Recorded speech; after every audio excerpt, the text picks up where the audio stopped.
जय हनुमत लला की, जय हो गजानन की, जय श्री सीताराम की। अयोध्या से मैं रविंद्र ओझा आज आप लोग के सम्मुख एक नया वीडियो लेकर आया हूँ। ये जो आप लोग भटकते हैं इधर उधर, देखिए शिक्षा देना मेरा परम कर्तव्य है। आपके हित में, लोक हित में जानकारी देना, करना ना करना ये आपके ऊपर है। आपको अगर ये लगता है कि भटकाव से और लुट के मैं कार्य कर सकता हूं तो ये आपकी इच्छा।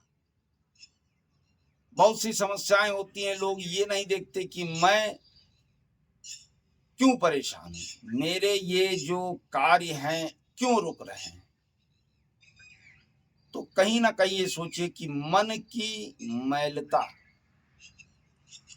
संकुचित विचारधारा, संकीर्ण कार्यों के प्रति दुरुपयोग, विचारों का मंथन न करके एक बैग अचानक किसी कार्य के लिए कूद पड़ना, वो उचित है या अनुचित ये नहीं सोचना। देखिए, मेरा जो मुख्य उद्देश्य है, किसी को कोई लालच न देना, ना लुभावने सपना दिखाना। मैं तो एक संकल्प के साथ आपके सम्मुख आया हूं, देखकर लोगों को जो नाना प्रकार के लुभावने तांत्रिकों के द्वारा लूट रहे हैं कि आओ ये खंबा उखाड़ दूंगा, कह दिए आओ इसको चला दूंगा, इसको नचा दूंगा।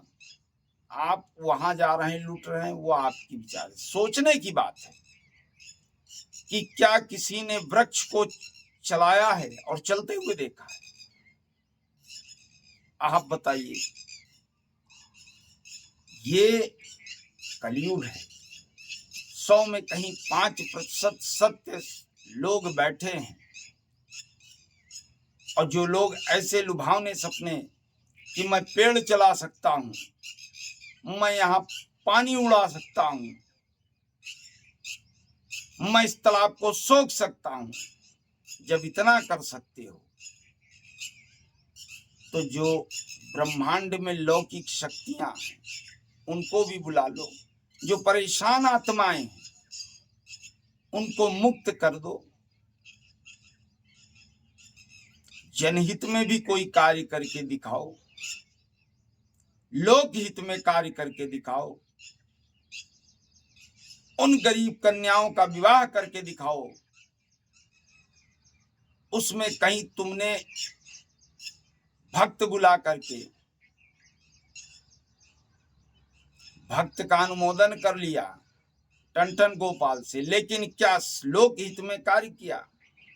एक व्यक्ति परेशान है, उसकी गरीब कन्या का विवाह नहीं हो रहा, उसके घर में खाने को नहीं, क्या आपने सहयोग किया? खाली लोगों को लुभावने सपने दिखाकर बुला करके अपना ही हित किया। मैं ऐसे लोगों से आपको सावधान करता हूं कि जो भी कार्य करे देख कर हित में। कहीं पूजन हो रहा है, पूजन का पता ही नहीं है, सिर्फ जन हो रहा है, तो अपनी चीजों को स्वयं देखें, परखें।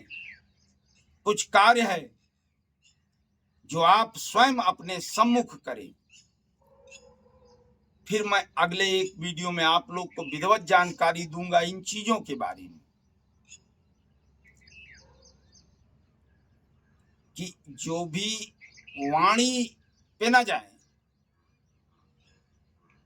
क्योंकि जो शब्द नहीं बोलूंगा, चलिए कोई बात नहीं, ऐसा शब्द नहीं बोलूंगा जो अगले को पीड़ा पहुंचाए, लेकिन ये कहूंगा कि मीठे में भी देख करके ग्रहण करें उस मीठे को। हो सकता है ऊपर से मीठा मीठा, अंदर से वो जो है कड़ुआपन, और जब आप कड़ुएपन में पहुंचे तब तक विलंब हो चुका हो। तो मीठे को भी बहुत टटोल करके, आप जाते हैं दुकान पे कपड़ा लेने तो 20 कपड़ा देख के एक लेते हैं, इसी तरीके से मीठे को भी टटोल कर उस मीठी वाणी को तब अपने कार्य को करवाएं, और जो करवाएं अपने सम्मुख करवाएं। पीठ पीछे कुछ नहीं।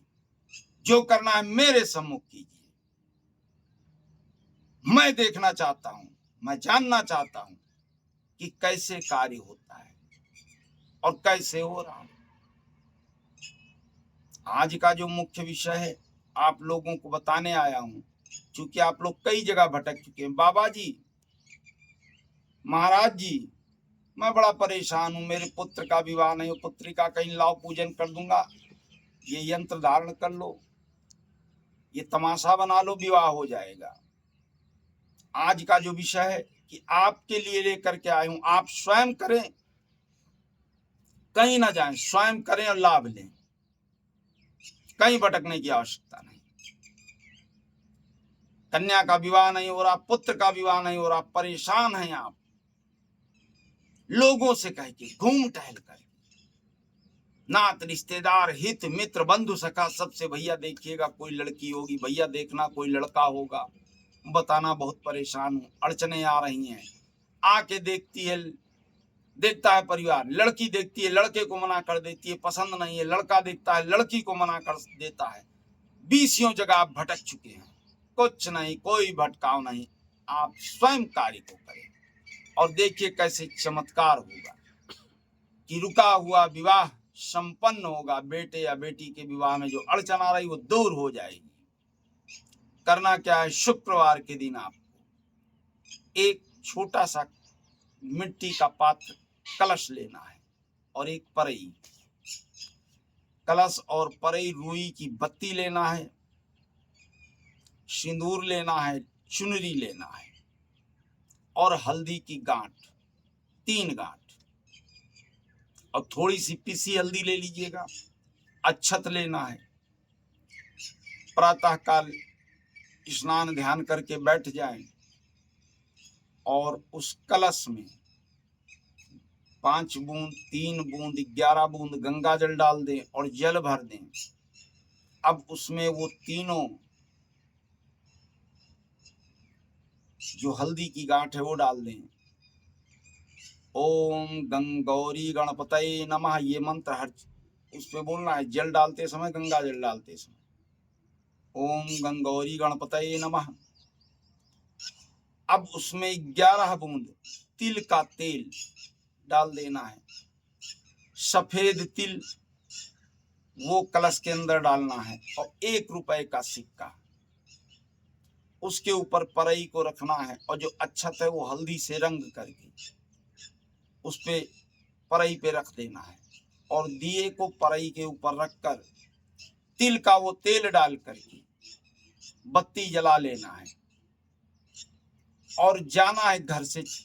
बस ये ध्यान रखिएगा कि जब घर से निकल रहे हो परिवार को पहले सचेत कर दें कि मैं कार्य करने जा रहा हूं अपने घर के हितार्थ, तो कोई टोके रोके ना। आप उसको लेकर के जलते हुए दिए को घर से निकलें। अगर नजदीक कहीं, मैं ये नहीं कहूंगा कि जरूरी है आवश्यक है वहीं जाओ, नजदीक कहीं जल नदी हो, जैसे घर से दिया ना जलाएं, नदी के पास पहुंच के जला लें, नहीं तो रास्ते में बुझ जाएगा, हवा चलती रहती है।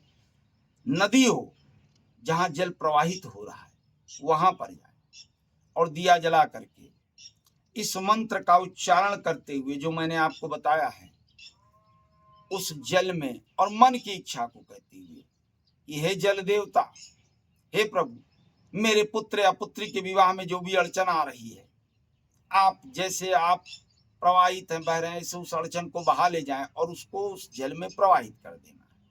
और नजदीक अगर नदी ना हो तो आप शिव मंदिर में जाएं, माँ गौरी के श्री चरणों में, भगवान भोलेनाथ की, क्योंकि माँ गौरी से बड़ी तपस्या किसी ने नहीं की थी पति को पाने के लिए, तो उनके श्री चरणों में जाएं और अपने मन की इच्छा को, अपने पुत्र और पुत्री के लिए मन की इच्छा कहते हुए उस कलश को वहीं पर रख दे, दिया जलता हुआ, और अर्ध परिक्रमा करके 3 बार प्रणाम करके वापस चले आए। यही जल में नदी के पास आपको करना है, यही शिवालय में करना है।